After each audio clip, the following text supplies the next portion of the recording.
Hey y'all, welcome back to my channel. It's me, Kay, and today I will be discussing Shooting Stars, the movie that is on Peacock.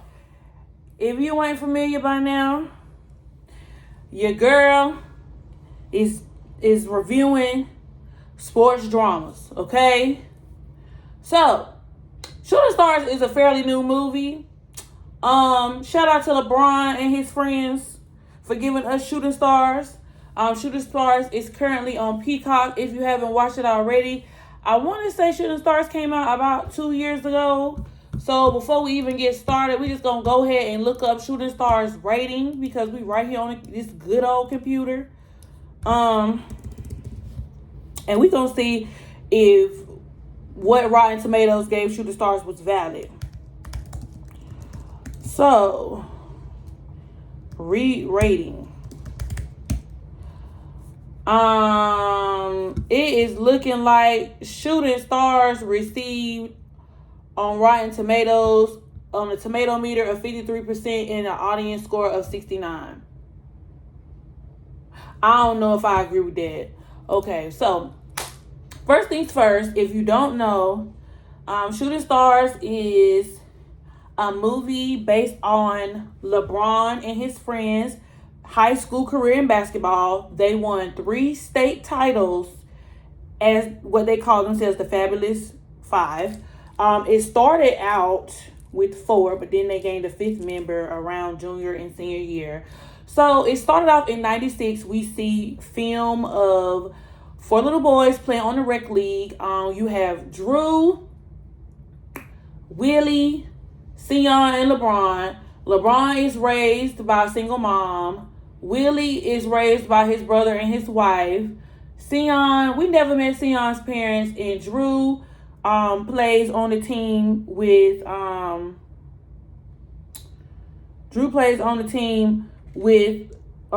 his father, Big Drew. So Big Drew, Drew Senior, and Little Drew, and then LeBron, Sion, and Willie. So we already talked about that. I said Drew's daddy was the coach of the team in rec league, and so they all love playing together. They all spend a lot of time together. You know, it starts out young with the team sports. You know, sometimes playing sports, you find your best friends to this day. I am still friends with my teammates. And even one teammate I talk to every other day. So then after, we get a little montage of them in the van coming home, singing in the van, which, will be a full circle moment to the end of the movie where, after they graduate and have their senior night and had a little sports situation, a little sports banquet, they get in the van with Big Drew again and have like that whole R&B singing montage again.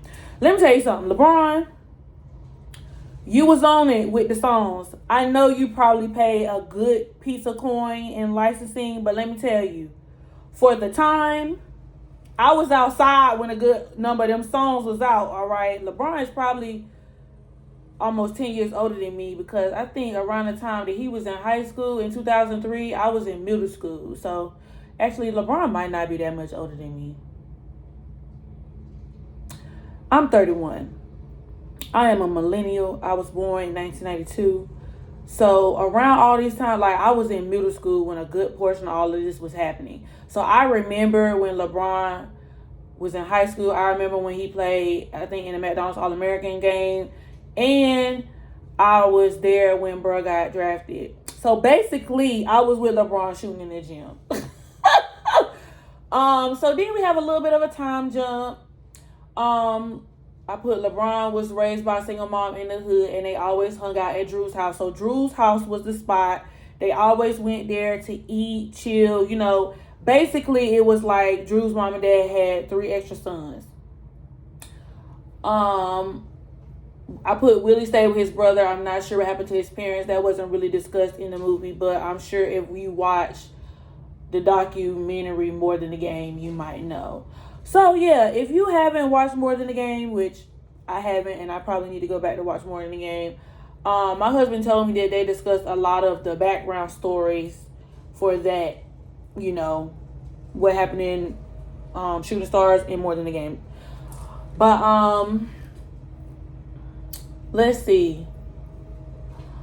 So when the boys were leaving middle school, they were scouting potential schools to play for in high school, and they all wanted to play together. So basically, at this point, they was hooping, they was balling, and none of them want to play JV. So they was going to Buktu, which was a high school near them, and I think Buktu was a black school, where all the people who they were familiar with from grade school went.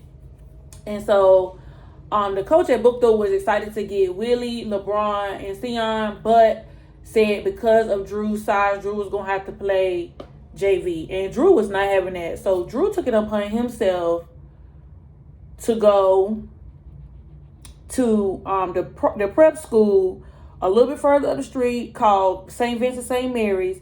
And there was a coach who I think had got kicked out of the NCAA, and so he had to go back to high school for a little bit to coach.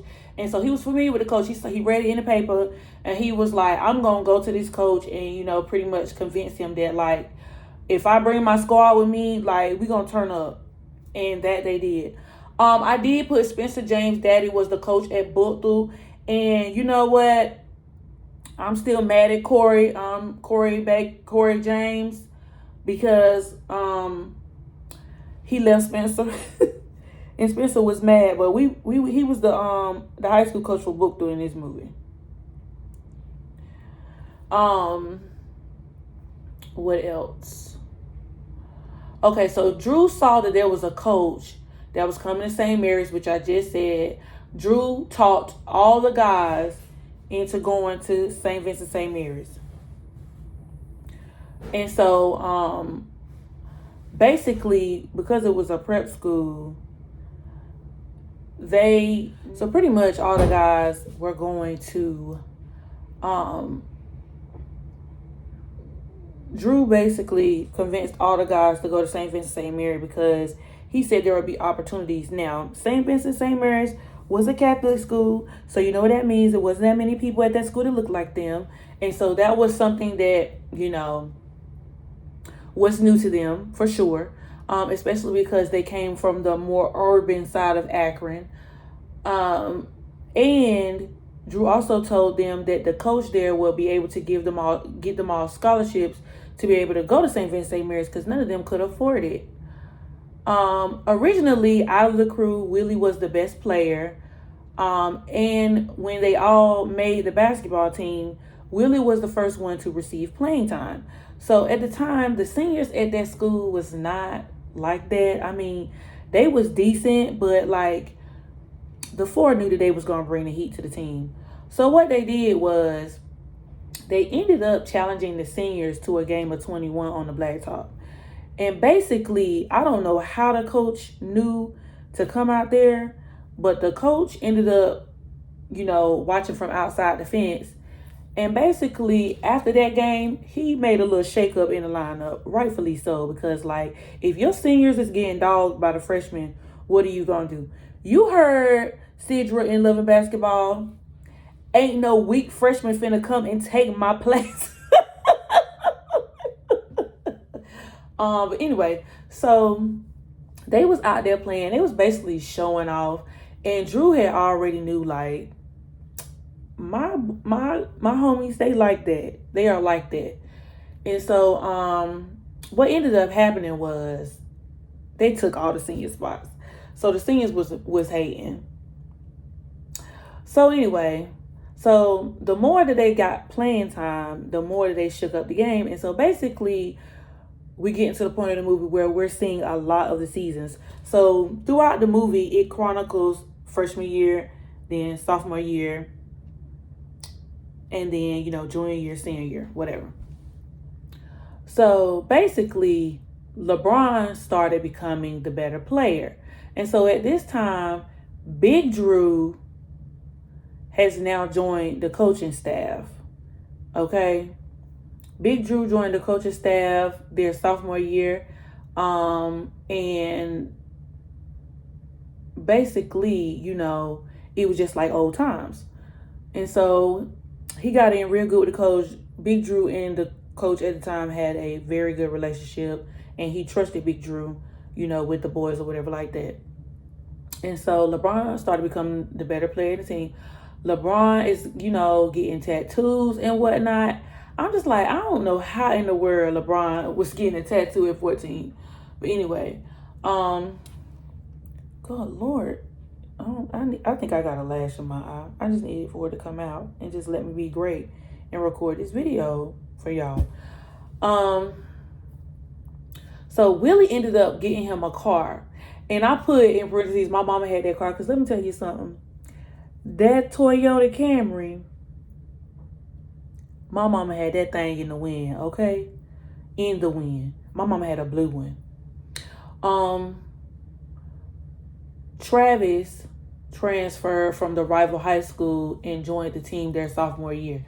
So basically, there was this guy who played for a rival school. And in the beginning, he had a little friction with Drew. And Drew wasn't feeling it. So when he transferred to the school, Drew, Sion, Willie, and LeBron tried to go up to him to basically try to, make him feel welcome. So that, there wouldn't be no animosity on the court or nothing, because they teammates. They need to get along, right? But Travis won't have that because Travis was a little rough around the edges. And it was said that Travis got put out of his last school because he knocked somebody out. So, Travis was not feeling them in the beginning. Everyone started sophomore year, and then when Travis came, they became the Fab Five. Okay, so then, since they go to a private school, sometimes when you go to private school, and I learned this when I went to a private school in college, that the rich kids, they be dibbling and dabbling in substances, and at times. And basically, LeBron and them went to the party, and LeBron spilled something on a girl, and that's when we first meet Savannah, his current wife. Well, let me not say his current wife, his wife, period. Let's put some respect on Savannah's name. But anyway, so we get to a point in the season where, Bukto is like, a rival because they are from the area. And so everybody was in the game. And And so Drew was not having his best game. And so at the time, Drew was messing up. And the coach was getting ready to take Drew out. But when it was time for Drew to sub, Drew went back on the court and said he wasn't coming out of that game. So Drew took it upon himself. And so Drew kind of like, throughout the movie, I feel like Drew kind of felt like his father wasn't his biggest fan the way he was supposed to be. His father cultivated LeBron, always complimented LeBron, and talked about the other players. But I don't think, from at least the way it was depicted in the movie, that Drew really felt the love that he wanted to feel from his father, and that he was always kind of seeking his father's approval. So then when he heard what was said, Drew went in that game and started busting buckets. Let me tell you something. Drew was knocking them down. I was like, okay, Drew, I think what they say in like 6 or 8 minutes, Drew scored 18 points. They was down, okay? They was down. But Drew came in clutch for the team, and he led them to the victory. Period. So I think around the time we get in this junior year, LeBron was wanted by Sports Illustrated to be on the cover of their magazine. The guys find out in their championship game.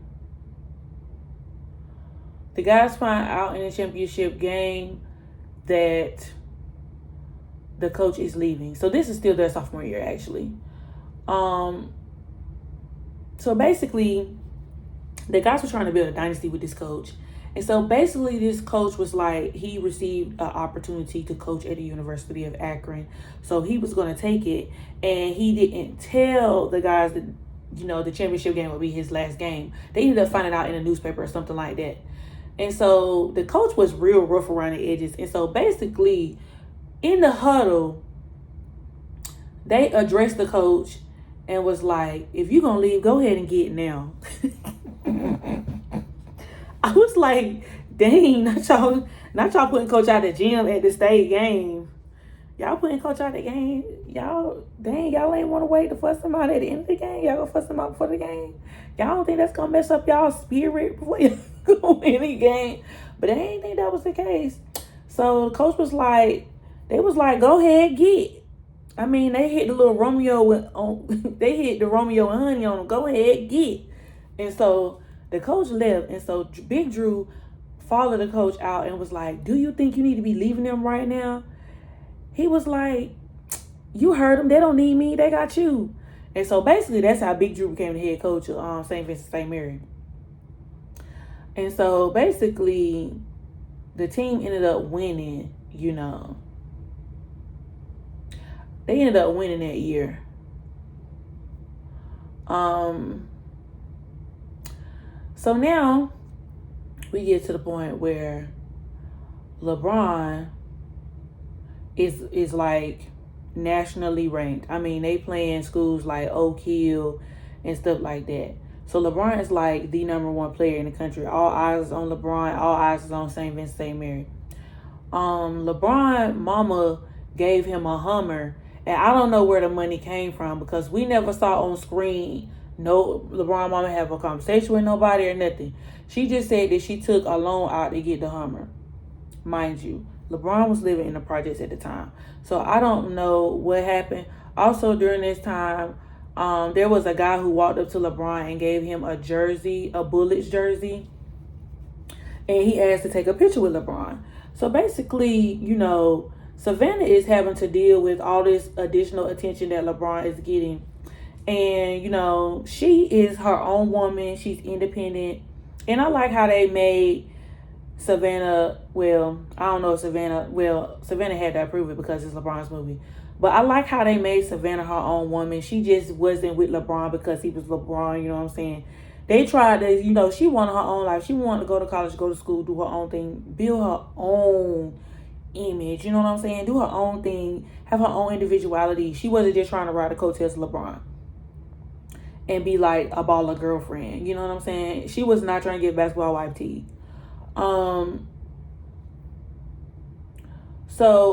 Junior year, Drew's daddy became the head coach. LeBron was getting invited to parties by pro players because at this point, if you don't know, now you know, LeBron did not go to college. He went to the league straight from high school. And so, you know, there aren't too many people in the league or who were in the league who have done that because honestly, when you go into the NBA, that's a grown man's game. And sometimes I feel like 18 and 19-year-olds are not ready to play with all them grown men. Their body don't be developed. They ain't got the intellect, the basketball intellect on the court. You know, they ain't seeing the court the way the veterans are seeing it. You know, it's just, you know, a thing. This was the second time LeBron had got, you know, under the influence and had a hangover because he went to that party and the next day he came to the game and he had a headache and he was not his best self and they got drugged in the game. That was the game they played Oak Hill. And you know Melo was on that team. Let me stop, I'm just saying. Melo was on the team. Melo and LeBron came out the same year. Melo ended up going to Syracuse though, and LeBron ended up going to the league.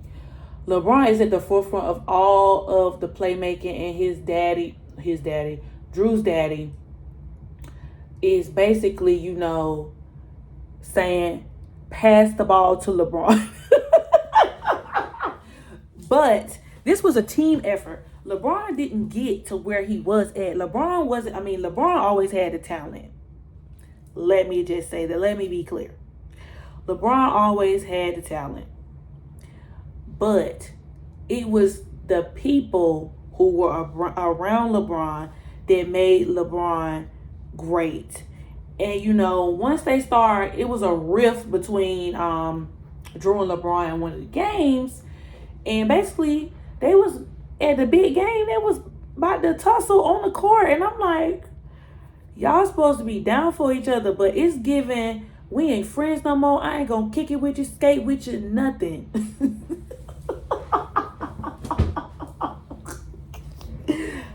so there was a little friction. And so all of the boys agreed that it wasn't fun anymore. You know, like playing together was not being fun anymore. And they had been playing with each other together at this point over 10 years, because they started when they was young, or it was almost at 10 years. And so, oh yeah, before there was friction, there was a little moment when they did get close with Travis. Travis was getting jumped, and they jumped in and helped Travis. And so that's how Travis, became close. And then they gave Travis his own video game controller, which, like the mama said in the beginning of the movie, if they weren't playing basketball, they was playing basketball and video games. It was that serious. But back to what the friction. So basically, the team chemistry started falling apart. And so they wasn't on the same team. Like, it wasn't gelling. There was no gelling happening. And one thing about it, when you play on a team and when all of y'all are in sync, that is a feeling that is unexplainable. Especially when it was 4 of them and then the 5th person came and he messed up the flow. Like, untouchable. Like, at this point, they was unbeatable. I don't even know if that's a grammatically correct word, but they was unbeatable. They could not be beaten. And so LeBron started smelling himself a little bit, and the notoriety was getting to him. So there was a point where they got to the point where they all had a talk. Well, basically Travis initiated the talk, and they was just like, I'm here to hoop. I don't care what else happens. But when we on that court, it's X's and O's. It's business. Period. Like, all that other stuff y'all got going on, y'all can put that on the back burner. But when we touch that floor, when we on that 94 feet, it's all about that 94 feet in them buckets. I don't care about nothing else. And so the boys agreed. And then they beat Oak Hill the second time. But then around this time, LeBron got accused for taking a bribe. And so the Ohio Board of Athletics decided to terminate LeBron's eligibility because he could not play. So LeBron could not dress out in uniform. He could not he could come to the games, but he couldn't, be seen basically. And so the team went on without LeBron. And so they kept winning. And so they ended up getting the States their senior year, because this was their senior year, by the way, when all this was happening. And so basically at this point, people didn't realize or see the point in LeBron continuing to want to play basketball, because at this point, LeBron was a surefire. He was going to the league. And it was like, at this point, you don't even need to waste your time playing basketball no more, because you're going to the league. But during this time, LeBron took some moments to self-reflect, and he realized that without his brothers, he is nothing. And so LeBron ended up going to the Ohio State board and asking them, saying that I know that my future is secure. I know my future is my future, but it's for the love of the game and for the love of my brothers. And this is what I want to do. So I hope that you find in your heart to please accept me back and to reinstate my eligibility so that I can go ahead and play this last game in state with my brothers, because after this we might not play together no more. And then after LeBron asked to be reinstated, they won the championship. So the guys did end up winning 3 rings together. And then we end off with the montage. How do I say goodbye to yesterday? That was it.